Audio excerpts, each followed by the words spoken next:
Colli leñol jamais anani junior mo Sénégal Mauritanie pose question mbere softe hen mi pullo jontan mo ala en bide pular Seydi Baro wade no mani ma neddo haro wi kandanan mo hewani faro mi jabi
no mbiɗen mon toujours oɗon sen mon YouTube mo Tidono TV tawɗon jaade miñiragel mon Junior Baro hande ɗen gonde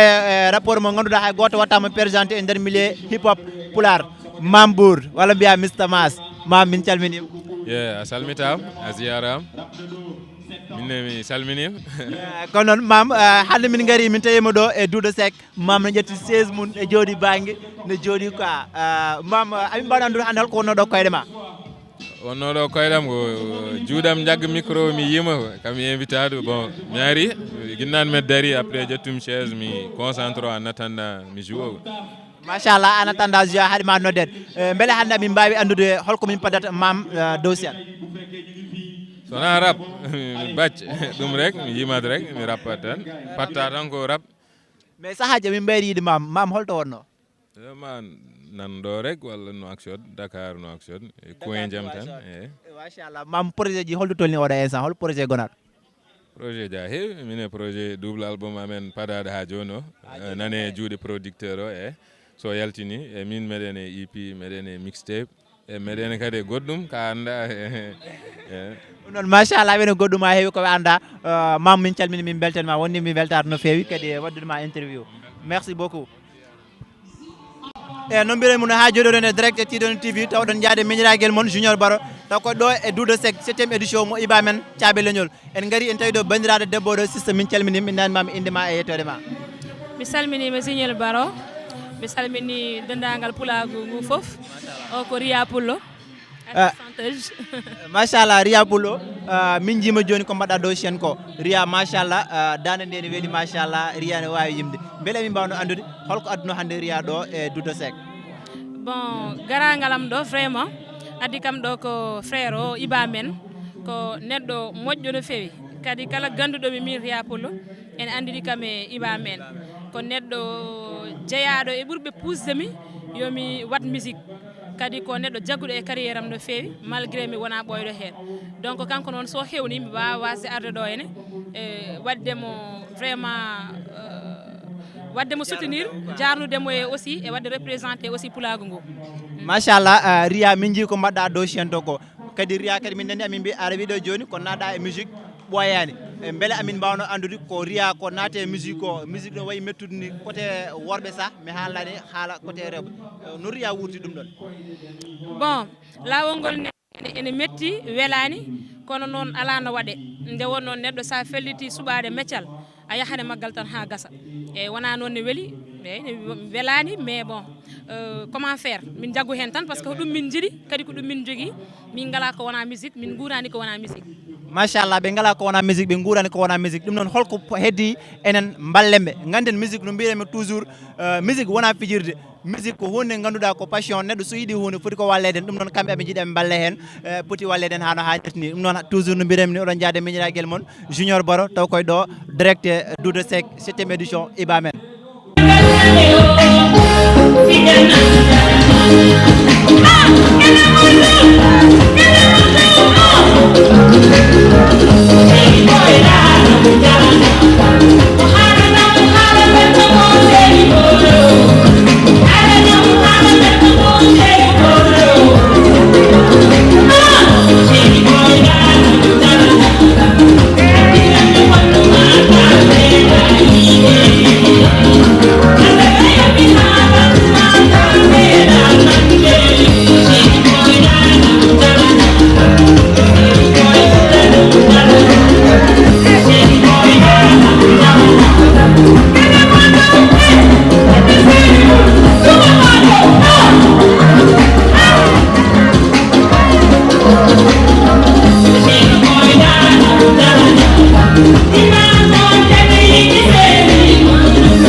Doudou Seck 7e édition mo IBA men Thiabe Leñol eɗen jodde gaari monde walla mbiya saldu e nder milieu hip hop pular kalto pulago noddi sa yi tawama toon neɗɗo mawɗo mais ganduɗa jankiniɗo lestikiniɗo général Paco Leñol général min calminima ko baba walla ko kaw ko namdoremi ko toujours Mr Baro Junior Baro salminima weltanmama kadi no hanniri ni eyyi an kam ko mbiyami ko rek machallah ka suko mo ganduɗa hoorema aussi ganduɗo ko waɗata famide machallah te ɗum ɗon ko atout ɗum ko plus donc voilà sa weeɗi kam micro kadi ma dañ ko gala mbeɗa wawi haalde hen ko jiɗmi haalde hen ko machallah hande général min gari ɗo min tawima 7e édition mo IBA men ɗo e Doudou Seck beele min mbawno andude holko wonno koyɗe général Paco Leñol ɗo hande e Doudou Seck eyyi bon koyɗam ɗo henne ko wadde soutenir mon frère woni IBA men Thiabe Leñol un jeune ganduɗa hoorema ɓoyɗo aussi est ce que a faami de 12 hip hop pular tampande ɗum a faami donc guila haydara wonani haydara donc voilà omo dari hen omo jaggi hen te o ɗaminaki hen hay mbuɗo a faami donc mbeɗa sikki on so tawi ene waɗa manditare woni anniversaire par exemple mum kañum minen kala komin mbawno jaggude min mbawa tan ko woppude ɗum min gara est ce que a famide min participe hen ha no hanniri ni ande tigui rigui anani o yewaka quoi ande tigui rigui est ce que a famide minen amin caggal makko machallah ande tigui rigui général Paco Leñol nene caggal makko e woɓe hande jii ko hawri ɗo hande e nalanke machallah ene heewi beele hande min mbawno andude koyɗe général Paco Leñol mbeɗa ko arde e yimde walla ala ko arde e yebde min hay so tawi ko yebde ne yonami parce que ko wiyete ko rek so tawi jimiri ndi ene heeƴe hen ko plus wonata donc voilà mais wadde acte de présence anani participe nde tan ɗum machallah ene welami arde jooɗade aussi mbeɗa yeeɓa mes jeune frère donc voilà ko plaisir par ce que des fois aussi won coin mo gonata anani de andata ni ko dogata après e mouvement o donc voilà donc sa yalti aɗa yiya kadi sukaɓe ɓe ganduɗa hoorema ɓe a meeɗa yiide donc c'est ça machallah ɗi sukaɓe ɓe ganduɗa ɓe meeɗa yiide hande général ɓooyi e nder milieu hip hop o général hande yi génération garowo joni kadi hande yi kadi wonɓe ɗo ɓe wonɗo tan hakkude minen e ɓiɓɓe ma walla e bandiraɓe ma hande holko mbita ɓen général bon ko wideɓe rek yeɓe tinno ɓeydo tinnade fami aussi par ce que hunde nde ene yaaji hunde nde gasata donc ko génération ji donc namnake dogdu namnake jiiro a faami ko yarude jaam faami de anda carrément tamɗa ko carrière donc carrière aussi sa tami ɗum est ce que a faami fof ko mbawa gerde ɗum quoi tu vois wona longuere maaro piya ɗum tan a faami de ganda e hoore ma donc on affaire woni ɗon quoi machallah mi sikon nani ko général haali ko général wonni min weltade no fewi joddade ma machallah hosnodirde ma miijoji merci beaucoup grand on e jaam Titonde TV taw koye ɗo 7e édition ɗo e Douta Seck eɗen jaade e bandiraɓe men debbo ko Binta Binta Thioye Binta min calminima mi salmitimama aɗene direct e Titonde TV machallah ko weltare kadi on mbiyama kadi bisimilla moɗon e concert Iba men o ko weltare machallah ko weltare nande beltinon yeeso ma ko beele amin mbawno andude hande holko wonno ɗo koyɗe Binta eyyi hande koye Iba men noddi amen min noori kadi noddede kadi weeɓani vraiment kadi ko gayen baɗɗo cool nice mawniraɗo il est exemplaire quoi vraiment il le mérite aussi ko ɓuuri ɗum kadi famat pulaɗo rek beele amin mbawno andude hande hol weltare nde Binta tini hande no ari ɗo hande Douta Seck eyyi hande par ce que ko weltare artiste gonga ni komi artiste kadi mi yiiɗo artiste aji goɗɗi kadi ganduɗa jomum ara nananno ɗum walla mo mbayruɗa yiide hande vraiment ko deuxième famille wonɗo dal ko weltare dal vraiment machallah Binta min beltanima no fewi merci beaucoup ɗum noon no wirini ko weltare gasata ɗum noon bandiraɓe ɗum mbiɗe moon toujours jokke wadde suivre Titonde TV kala ko jiɗɗon Titonde TV ma aɗa noon kala ko jiɗɗon so damdima Titonde TV ma dotton ɗo e Douta Seck eɗen ɗo hande programme Iba men mo caabi leñol ɗum noon cameraman rewe am kolleɓe public o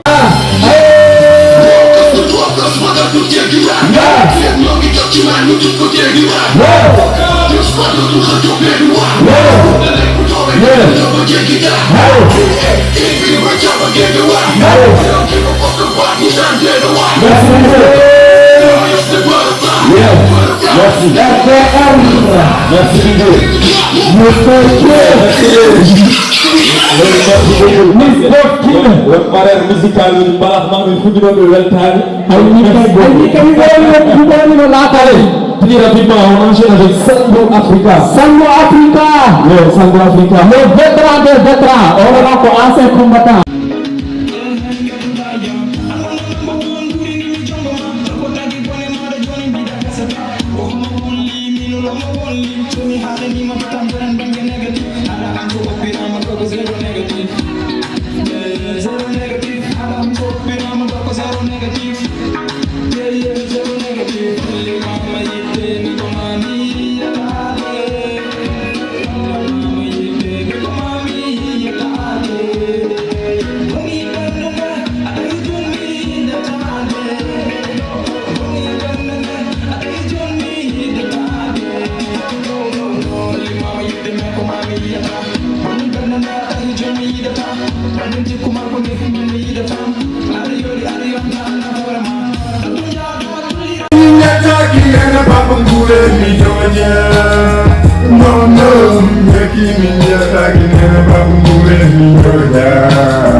moƴƴiri fondere ɓe pasko baba raddata ɗomo himmota ko wona neɗɗo aɗa jogi wallu miskineɓe sonɗarde windi masi gonga aɗa yurmino sifo findina ego jirbani kongol welani anani yurmani gongani ay binat wiɗo aw hettiɓe famani edi moƴƴiri kondere ɓe pasko baba raddata neɗɗo mo yurmota ko wona neɗɗo aɗa jogi wallu miskineɓe edi moƴƴiri kondere ɓe pasko baba raddata neɗɗo mo yurmota ko wona neɗɗo aɗa jogi wallu miskineɓe sonɗarde windi masi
ko noon no mbiyete moon toujours kala ko jiɗɗon yiide e kala ko hesti walla kala ko jiɗɗon humpitade gaare e Tidon TV ɗon jiiton ɗum ha joni no mbiyeten mo noon ni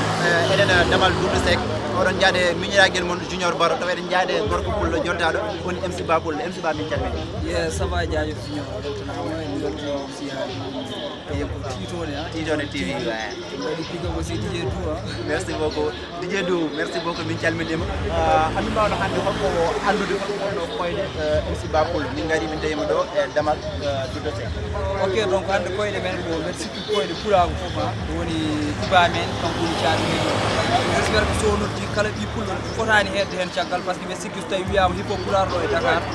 donc mbeɗa sikki so wona goo ɗiɗi rewata koye makko quoi tawi en mbami jif ko jummi haalo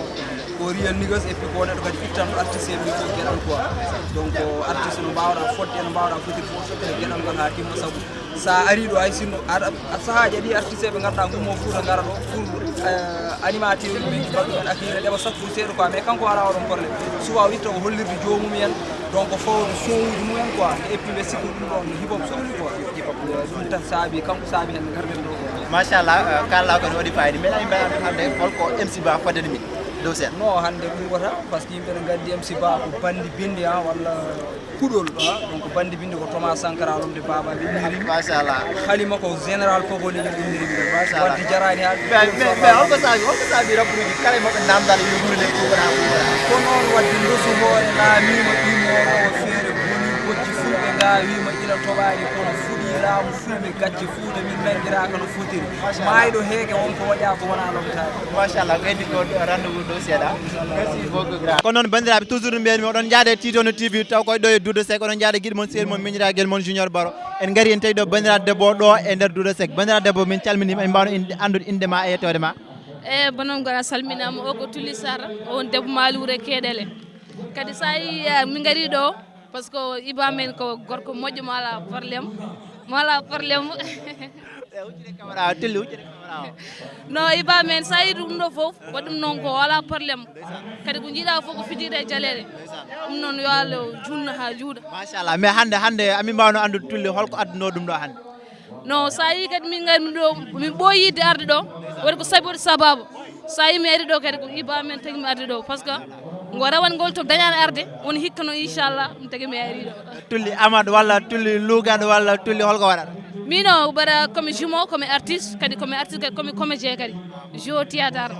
eyyi machallah Tulli min beltanimama no fewi jajeuf way no wirni ko artiste ko jimowo ko mbaɗo hunde fof ɗum ɗon haaji noon jaade miñiraguel men Tidon TV taw koye ɗo e direct Doudou Seck 7e édition Iba men mo caabi leñol hande ɓuri ɗon ko Allah waɗiri fof nandira jaggoɗon Allah waddi horam waɗeni jojjan yafima tanda tingarana non gillam inama haɓada ɓolɗum woni sagam sononi haɓa tagiba salabati kom tubaɗe nder roɓe ko an wurani kom ɗi fof ni rakkima aɗa jarani kom ɓiɗa lam on kam mbaɗa yew kom Allah jigona yoɗen ɓerma bugonde joɗen ɓekali ɗamonditi ɓuri opon kilane maɗoma hakki hande ɓuri ɗon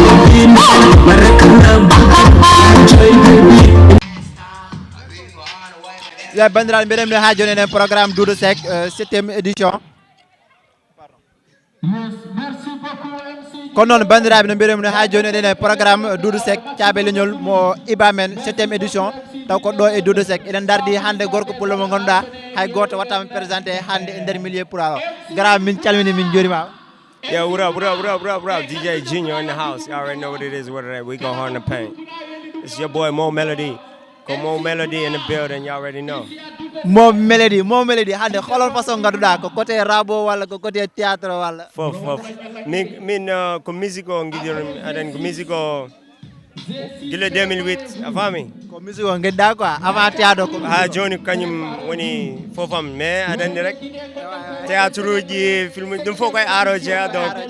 machallah min sikki on kettinima hannde hay goto wattama présenté e nder milieu hip hop pulaar walla e nder milieu pulaar mo mbaɗami no min ñama leewi il prépare du lourd no inchallah minen nanaɗa haalum oɗo instant to gonɗa ɗo wonko gonɗa wadde préparé beele ɓe mbawi andude ɗum ko hollum nana oɗo instant nane e yewtere ma wonko nammi aɗa waɗa préparé yaltinde pour ɗemgal pulaar ngal beele ɓe mbawi andude ɗum ɗon ko hollum ouais projet goto en pulaar aɗa andi min musique ajam kewɗi ɓoyɗi foof ko en anglais wonno donc mi yaade yaro en tourné Fouta ha mi Foutankoɓe fof mbaɗi ɗum apprécié mais kamɓe ko ɗum pulaar côté pulaar o rek ɓe cohlanoyam seeɗa rek donc amine liggey job goto kon no inchallah il faut mi ara mbaɗen émission mo ganduɗa mbaɗen ɗum décortiqué yimɓeɓe mbawa andude hol gonɗo Mo Melody mo mi mbaɗa andude hande exact holko wonno ɗo koyɗe ma hande ko bawsi oɗo ndeɗo hoore amin ñama leeɓi eyyi kanko tagui ni sah mbeɗa tina oɗo programme par ce que min koye programme uji kewɗi mi andano ɗum quoi donc guila o haalani kam oɗo programme mbimi c'est obligé min gara ɗo emin tawe ɗum yamagana ham min mbaɗa ɗo turn up you already know mo min beltanima no fewi bawsi oɗon ñaama leewi en gardi ɗo hande min ñaama leeɓi so Allah jaɓi janggo e ɓawa janggo min ñami noon leeɓi on ceerata e ñamde leeɓi on ceerata e weltare ala ko ñamata leeɓi kono noon bawsi min calminima calmina aɗen direct Tidon TV mi juurimama mon frère Tidon TV oko Bawsi eke Mr Romantique eke Mr ñama le Bawsi beele mbawno andude hande holko wonno ɗo koyɗe ma hande so hande min garno ɗo ko waɗi supporté momen mon frère jaggude hip hop pulaar guila hanki taw hande choix on woni Iba men donc so noddi il faut public halpureɓe nooro mbaɗa show vraiment mawnina hip hop o ɗo e Dakar ko ɗum no wonno koyɗa men ɗo hande quoi hande komin mbaɗa dow sen amin ñama leeɓi hande en ñama leeɓi en mbaɗat bégué en mbaɗat joie en guurat fuura en guurat pulaagu inchallah sur scène avec Bawsi so Allah jaaɓi machallah sur scène joni avec Bawsi ha ɗum noon bandiraɓe no mbiɗe moon ni son tampani min tammata minen ko leñol pulaar min gonon ɗo minen ko ɗemgal pulaar min gonon ɗo kala rapport mo jiɗɗon yiide gaare Tidon TV ma on jiiɗum ɗo avec Junior Baro daro ɗo yamma voilà c'est bon ko noon mbiyete mon toujours bandiraɓe son tampani mimi tampani junior baro koɗen wonen ɗo ha joni eɗen jaade artiste aji men raɓɓuji men ganduɗa taw ko dardiɓe leñol ngol yiɓɓe ɗemgal pular ɗum noon gara min calminima inde e yettode assalamu aleykum min calmini kala yeeɓiyanke o ɓoy sita Titonde TV amin ñaago on kadi ndi ɓeydo toon doole ni quoi abonné aji ndi lay kadi tout surtout eyyi ɓeydon hama leñol ngol ɓuure yaade dow rek o ko Abo the Boss goto artiste uji pular garɗo hannde lotade ɗo en artiste uji pular no mum donc nanɗon tan hannde ko pular beele min mbawi andude holko min paddata e ma bon hannde nak mi arani pour wadde presque ko doño addi kam quoi gayno ko waɗande mo paden en tant que frère so sohli sago min no wirini rendez-vous dow sane inchallah bandiraɓe hande jamma boubata avec Iba men Dara Douyo c'est bon ko noon no mbiyete mon toujours ɗo jaada guiɗi mon sehil mon miñiraguel mon junior baro ɗo koye ɗo e damal Douta Seck 7e édition mo Iba men caabi leñol eɗen darde hannde e grand frère mo gonɗa hay goto wattamo présenté e milieu hip hop grand frère min calmini kadi min frère mo nawɗode ko ne wona min jaɓi Gimzal min calmini assalamu aleykum junior ça va seli ça va calmini kadi machallah aɗene direct Titonde TV min gari hannde damal Douta Seck min tawimo ɗo amin jinno andude hannde holko wonno ɗo dardema e holko wonno ɗo koyde ma comme d'habitude tan an kam mbeɗen kewi futude événement ji halpular quoi donc à chaque fois rek mbiyatmami ko gueɗel gotel min garmi ko wonde représenté pulaw kadi ko wonde soutenir les frères wonde encouragé aussi machallah ko saabi Guinzer moom pulago noddi rek Guinzer kañum ne paari pour noddiya ɗum noon bon toujours hayso min yahani juuɗe kam mi yahat waɗa soutenir komi yaha wulloyde par ce que pulaw boy noon kañum dogara ƴiƴam he quoi machallah ɗum noon Guinzer aɗa wawi haala min komin foti fadde nder fadde nder bon ko gowɗa yiide ko tan dal noy ɓeydo seeɗa tan mais ko gowɗa yiide ko tan a yiyat tan spectacle uji ngala hay noon article uji nan nder eɓene fuɗɗo kalɗi sahum sa ƴeewi mais bon hannde kam mi arani tuuɗi quoi ɗum garɗo yiide haade ka garɗo yeɓe garɗo wonde supporté kono noon no wirini ko garɗo yeɓe ɗum noon ƴeewen wonɓe ɗo ɓe machallah ƴetten ɗum merci Guinzer voilà c'est parti hein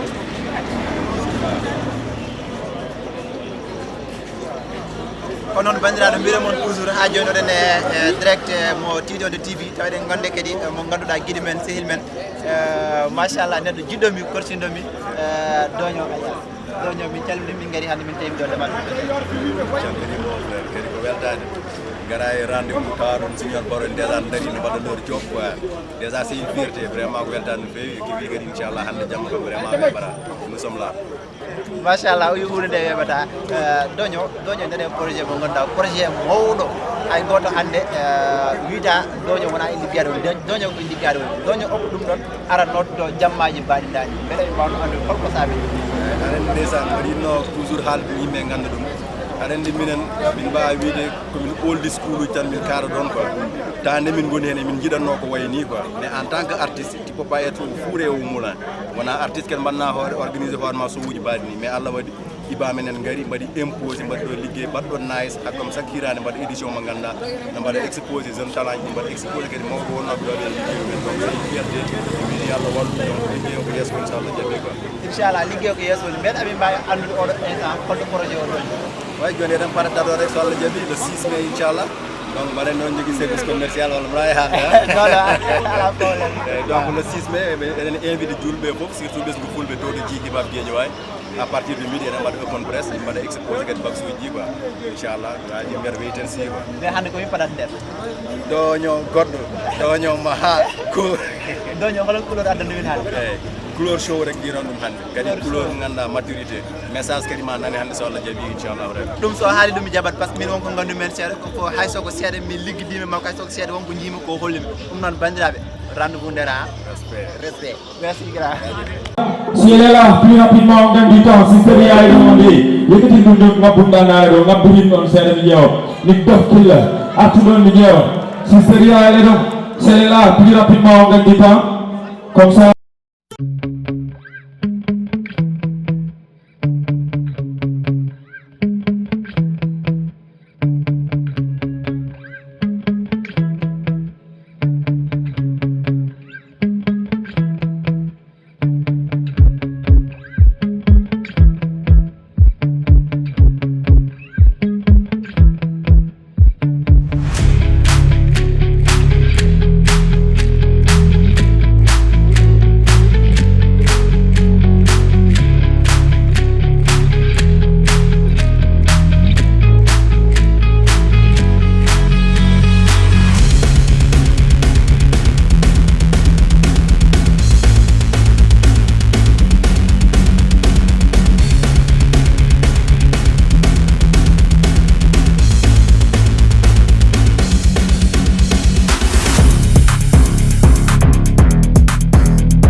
leñol jamais anani junior mo Sénégal Mauritanie pose question mbere softe hen ɗi pullo jontan mo ala en ɓiɗo pullar Seydi Baro wade no mani ma neɗɗo haro wi kandanan mo hewani faro